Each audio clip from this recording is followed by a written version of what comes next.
Today we're going to talk about emotional fortitude. Basically how to build the emotional and mental fortitude that's necessary to confidently tackle any goal and really win big in life and in business. So for anyone who doesn't know me, my name is Itamar. When I was 18, I was drafted into the most elite unit in the Israeli Special Forces. So out of the whole country, 18-year-olds, there were 12 of us. I then went into the Israeli Security Agency. I did some undercover work abroad in various countries. I was also the youngest air marshal in the country's history at the time. I'm a Brazilian Jiu-Jitsu black belt. I was ranked top 10 in the world, the amateur level. And I also did some counterterrorism projects in the private sector. I managed multiple teams, multinational SEALs, and that was a pretty interesting time in my life. And nowadays what I do is I talk to entrepreneurs and I coach entrepreneurs about emotional fortitude and having an effective mindset so they can really win in their business and really excel what they thought they ever could. So I want to take you guys back to my time in the Israeli Special Forces. Now, between months 4 to 6 is what's called Advanced Unit Boot Camp. It's literally the toughest time of the training. It's 2 months where it's basically a consistent hell week. So my story was that on one wintry day when it was cold and it was raining and we were already in the last week, after 7 weeks of not sleeping, of not eating, of not knowing what's going to happen next, and being in this entire fog and this haze, it really started to come down, the rain. And as soon as that happened, the officer came to our tent where we were cleaning our weapons and he said, "Guys, it's raining. Time to get your gear on." And we knew what that meant. That meant we were going to go for a run. Now, these runs, they were also a fog. You never knew how far you would go, and you never knew how long they would take. You would start running, and you would just keep going until the officer said stop.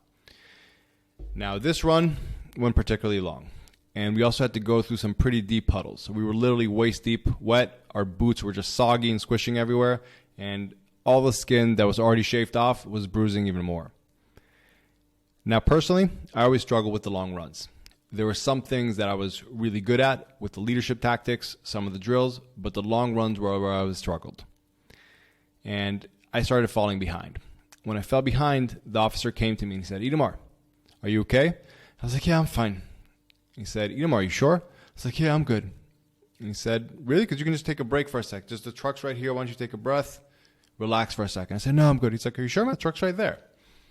And in a tired haze, I just thought that would be a good idea. So I said, "Cool. Let me take a breath for a second. Let me catch my breath." He said, "All right, truck's right there." And the moment I sat on the truck was the moment I got kicked out of the unit. There was no ceremonial bell, nothing big. He basically told me afterwards when we got to the base, he's like, "Listen, that shouldn't have happened. And we're kicking you out of the unit for self-secession. You seceded to a weakness in your mind, and basically this is not the place for you."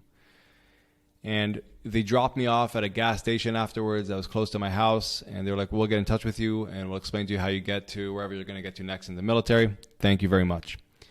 And it was one of those moments I'll never forget, because I remember sitting there in the dark in the gas station kind of by myself, in a lot of pain and in a lot of embarrassment. And I remember in that moment, a couple beliefs seared into my head. And we all have these moments in life where we get down and they leave a very strong imprint on us. And for me, the worldviews I adopted back then when this happened were as follows. 1, Edom soft. Because if I quit like that, I must be soft. 2, Itamar is a failure. It was a very embarrassing thing for me to feel like I had to go back and tell people that I failed in this unit. And also that if Itamar sees initial success, then he gets complacent and fails. Because I did see initial success there. I was put in leadership positions in the drills, but honestly it did go to my head a little bit. And I thought I could coast. And finally, if things get hard, then Itamar gives up and fails. As an 18-year-old, those were the worldviews I started carrying with me. And they created this giant sense of fear. A fear of failure and of worthiness, that I'm not good enough because I failed and I'm embarrassed. So what that did, honestly, it created a giant chip on my shoulder. I decided I'm going to become ultra disciplined. I am going to not just go harder, I am going to be harder. And that's just that. And basically, I wanted to be like the Terminator. I thought if I could be like a Terminator, I could be this machine, that would make me happy. Because all these fears, all these feelings of insecurity or inadequacy won't be there anymore. And it kind of worked. So when I joined the Israeli Security Agency and did the whole air marshal thing as well, it served me well there. The course is very intense to get into this. It's only ex-special forces, and it's 10 weeks of nonstop Krav Maga, running and physical exercise, shooting drills like tactical shooting. How can you hit a target? How well can you hit a target? And finally, clearing death houses, planes, and all that jazz. And it was a very difficult course for me because I had also gotten into a car accident the first week. And I had all the reasons in the world to give myself an excuse, but I didn't. And because I didn't, I was able to see a lot of success there. And I was able to graduate as the youngest person ever. And I really felt like me just going harder and being harder, it served me really well there. And it also served me really well when I started going into jiu-jitsu and competing. I was winning a lot of local competitions. I was super disciplined with all my training. Literally, I didn't drink any alcohol for, I think, 5 years. I was just ultra disciplined. And I saw a really good level of success with it until I got to the world championship level. Every time at the world championship level, at the quarterfinals, I would choke. The matches leading up to that, usually there were 5 matches leading up to the quarterfinals, I would destroy people. It would be shutouts. It would be really big margins of victory. I would be the kind of jiu-jitsu that I was capable of being. But as soon as the quarterfinals were around, I would choke. I would have this immense sense of pressure that, wow, this could finally validate me. This could tell me that I am not soft and I'm not a failure if I'm the first Israeli to ever medal at the Worlds. And obviously that created so much tension and so much unnecessary and unrealistic pressure that I wasn't able to perform. And no matter how my coaches, how much they would try to coach me about this and tell me what I'm doing and explain to me what's going on, I just couldn't listen to it. I just had this block. And literally I would lose at the Worlds at 4 p.m. and I would find some place in LA to train at 8 p.m. because I just thought I need to do more of the same thing that obviously isn't working. Now to explain the next part, I really had to take you back to when I worked in the Israeli security agency. So I was stationed in Mumbai, India in 2010. And when you're undercover abroad, there are certain boundaries that you can play within and certain things you can absolutely not do. Now, I had met a person at the local Gold's Gym, and we would meet up to spar. We would just hit the pads a little bit and spar. But I never let him know, obviously, where I live, what my real name was, and so on and so on. I always kept a safe distance. Now, during the half final, the semifinals of the World Cup in 2010, he called me all of a sudden at halftime. And he said, Itamar, our TV isn't working. Is there any chance we can come see the game at your place? And I said, no, just go ahead. There's a little bar in the neighborhood area that the gym is in. Why don't you go see it over there? And he said, oh, are you sure? We really just want to see the game. I was like, yeah, just go see it at the game, at the sports bar. You'll be fine. And he calls me about 2 minutes later. He says, they're not showing the game. We're really desperate to see it. Is there any chance we come to your place? And this was, of course, was an absolutely not. There's no way I would ever, first off, let anybody know where I live, B, invite somebody else into my own house when I'm doing that kind of work. And I said, no, I'm sure you can find somewhere else to watch it. He's like, oh, man, come on, please. We're just downstairs from your place anyway. And as soon as he said that, the hairs on the back of my neck stood up. I remember this. And there was a pause, and I asked him, how do you know where I live? And the phone went silent. And after about 2 seconds, where my flatmate, who was also working undercover, gave me a look like, what's going on? I spoke into the phone and I said, okay, now I know who you are, and you obviously know who I am. Luckily, that was enough to deter them, and I was out of the country within a couple days, but it scarred me. And I didn't realize it at the time. I didn't realize that that left me with a lot of PTSD about meeting new people. And I had a lot of social anxieties. And for about 8 years, I wasn't able to make any social connections in life. I was very, very shelled off, and I was very shut down emotionally in a lot of ways. Now, I was fortunate enough to have a friend point this out to me and explain that something is going on here and that it's okay for me to go see some help about this. And I was very, very fortunate that because of my background and through my back channels, I was able to get in touch with the head of psychology of the Mossad, and he worked with me one-on-one. Now, granted that when we started to work on this, I had zero awareness of all that stuff in the military, all those fears of inadequacies, all that stuff that held me back in jiu-jitsu.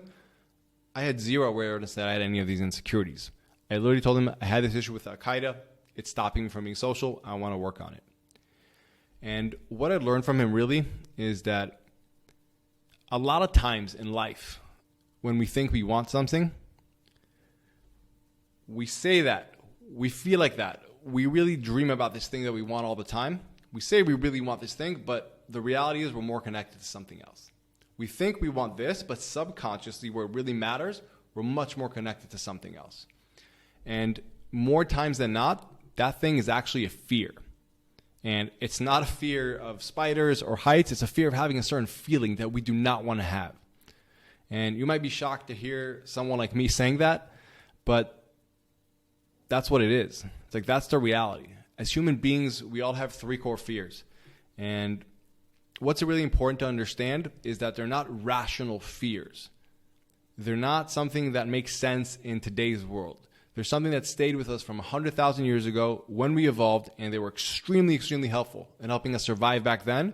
But these days, when we're not trying to survive and not get eaten by a lion, the reality is they really stop us from going ahead. They really stop us from thriving. Now, I'm going to talk about the 3 core fears. One of them might stand out more to you than the others, but I guarantee you all 3 of them affect you in some way or another. So the first core fear is a fear of uncertainty. This is, I'm terrified to feel out of control, or I don't have the power to control things. Now, there's nothing wrong with wanting to take control of your life and ownership of your success, but whenever in an attempt to override your emotional fear of losing control, we try to make everything perfect. That's when we run into big problems, because that's just not something that's realistic. We can't control everything in our lives, right? That leads to a lot of anxiety, it leads to analysis paralysis and overthinking, and a lot of micromanaging and being the bottleneck in your business and in life sometimes. And if you've ever been called a control freak, this is probably where it comes from. Now, the second core fear is the fear of worthlessness. And this is what I had. This is, I'm not good enough to, or I need to have XYZ before I, or it's a fear of failure, or who am I to, which causes a lot of perfectionism and a lot of imposter syndrome. Now, I felt like I needed to have a certain accolade before I was good enough in my own space. I needed to have that medal at the World Championship in order for me to be good enough, to be respectable, to be worthy of respect. And because of that, it created so much pressure that I always underperformed when I got to that stage. And it was always that stage. 3 times, 3 quarterfinals, it's when I choked. Now, with entrepreneurship, there already is a built-in lack of stability, so it's very understandable why we have that fear of failure and perfectionism. And again, usually it comes to some kind of irrational fear of not being loved or seeing some kind of failure, usually in your early adult life or in your childhood. But this can't stop us. And it's something really important to be aware that this is probably playing in the back of your head. Now, the third core fear is a fear of abandonment. Now, this is the one where I talk that everybody tries to pretend they don't have, but they do. Now, this is what happens if she, he, or they leave me. Or I could never do X because of what they might say or think about me. Or what will people think if I fail? Now, the funny thing with this fear of abandonment is that most of the times we don't even know who this they are, or this he or this she are. It's this ominous fear of being outcasted by the tribe, but we let that stop us. And the real problem with this fear of abandonment is out of a fear of not wanting to be abandoned by all of these random people that we don't even know, we end up abandoning ourselves in a way. So we abandon our dreams. We abandon new business ideas or product ideas or projects because, again, we're afraid of being judged somehow and being left. Or we abandon ourselves by being stuck in relationships that don't serve us. Or we resort to vices, drugs, drinking, sex, shopping, procrastinating. We try to find all these ways to numb ourselves because every time we fall into any of these fears, we know we're not acting in alignment to what we truly want, to the kind of people we want to be. And so we try to run away from it. For some people, it's drugs. For some people, it's drinking. For some people, it's sex or porn, or shopping, or buying things to make you feel good. Or the really low-level things like YouTube, Twitter, Reddit, or even doing small things in your business that you know won't make a difference, but at least make you feel productive. Now, I'm sure if you think about this stuff, you can pinpoint times where this has happened to you. Whether it's you haven't taken action because of a fear of uncertainty, because of a fear of worthlessness, or that you've abandoned what you wanted because of a fear of abandonment. So take a time for a second right now and ask yourself which one resonated with you the most. Was it the fear of uncertainty, the fear of worthlessness, or the fear of abandonment? Now, to go on a different note, in order to see success, you have to take action. That's a given. And I think a big part of why so many people don't take the actions that will serve them and actually help them get what they want in life comes down to a simple equation I want to introduce to you called the action equation. So the action equation basically dictates that your desire or your level of motivation minus the resistance you're facing will determine whether you take action or not. Now, the motivation fallacy, which is so common out there, is that people keep trying to focus on that first part of the equation, on just leveling up their level of motivation or their level of desire. Now, the reason people fall into this, I think, is very understandable. So when we start out in entrepreneurship and we have to make money, we have to get that product launched, we have to make a couple sales, we'll do whatever it takes because we have to survive. We have to make it happen. It's very similar to when you hear those stories about a mom who picks a car off her kid because she has to. Her kid has to survive. And we kind of do the same in our businesses. But then at a certain point, we've succeeded and things are good enough. We don't have to do more. We don't have to grow. We don't have to push our boundaries. And that survival motivation naturally dies down to a normal level. And then we're stuck. We're stuck at this place of inaction where the level of motivation we have is the same as the level of internal resistance we have. And it sometimes changes here or there, but mostly we're kind of plateaued. We're stuck. We don't understand why we can't push and do the big things like we used to when we got started. The motivation fallacy basically tells people, you know what? Let's go back to the good old days when we were super motivated, when we had level 10 motivation and we could overcome any kind of resistance that we ever faced. And it's very tempting to do that. So people do it. There's two main ways I've seen it. One is, let's call it the softer approach, to realign with your purpose and find your why and get really, really inspired. The second approach is the harder approach. This is to find an external source of motivation, to toughen up, to push harder, to wake up at 4 a.m., watch YouTube videos, and all that jazz. Now, the reality with both of these is that they're extremely difficult to do and maintain focus on. They're motivational band-aids. Now, the good news is, if you're trying to do any of these, if you've done this before, it means that you're aware that something here is not around your skill set. You're not trying to learn more things, but you are trying to enhance your ability to execute and really take action. So it means you're problem aware, which is great. The bad news is that these kind of methods do not create sustainable elite performance. What they do is they absolutely will give you a boost of motivation. They get you back to, let's say, a level 8 level of motivation, and that will override your level 5 of internal resistance. But after a while, it could be a day, it could be a week, it could be a month. It will subside. And you'll be back to that level where you're stuck with your level 5 motivation and your level 5 internal resistance. Now, beyond causing frustration, this causes a lot of confusion. People think, why can't these people I see do it? Why can't I do it? And what I want to propose is doing something entirely different. Don't get more motivated because it's not sustainable. Instead, let's hack at the other part of this action equation. Let's focus on just getting people's internal resistance down to almost zero. So that way, even when they have a level 5 motivation, if they just have level 1 internal resistance, they take action on every regular day. They just take action. And what's really amazing that even on days when they aren't motivated, when things aren't going their way, if they have level 2 motivation only, but their internal resistance is just at a level 1, they will still take action. And if you're asking yourself, well, why focus on this part of the equation because it sounds a lot less sexy?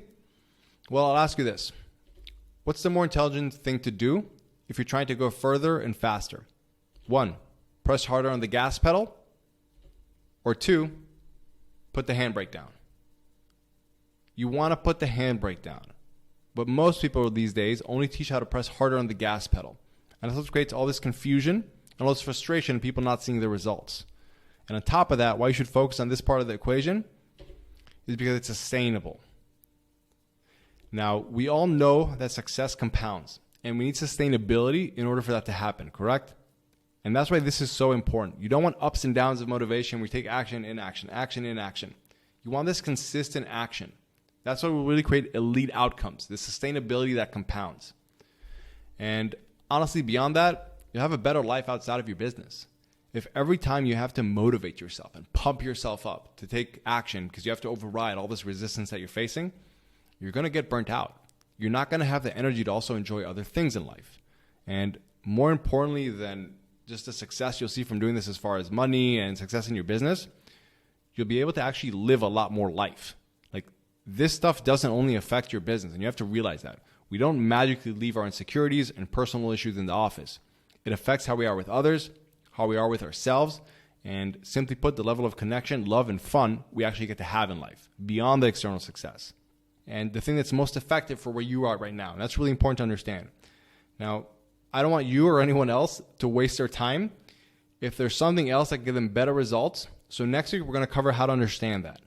We'll cover how to assess if the next constraint you really need to tackle in order to see success is actually an effective mindset or emotional fortitude or something else entirely. Okay, we'll be talking about the hierarchy of elite performance and give you clarity about what goes into being able to perform at an elite level and achieve massive external and internal results. Now, we might lose a few listeners, but that's perfectly fine, because if after that you're saying, this is me, we'll get you the best stuff possible. Now, this season is going to be a mix of case studies, interviews, and live coaching calls. So I had a coaching call the other day with a former client who had to do just a one-off, and I was like, man, I wish people could see this, could listen to this, because there's so much value to be learned just from seeing how this happens in real time, and how he was just being so cognizant of his mental blocks, like, oh, this is what's going on, this is what's going on, this is what's going on. And I think there could be tremendous value in us sharing with you guys, just giving you a front row seat to seeing exactly how this works so you can apply it for yourself. So also, if you're interested in that, go to the link below, itamarani.com/podcast guest, and we'll take it from there. And that's it. So I will see you on the next episode where we'll break down the hierarchy of elite performance, and you can understand if effective mindset and emotional fortitude is what's going to take you to that next mountaintop. See you there.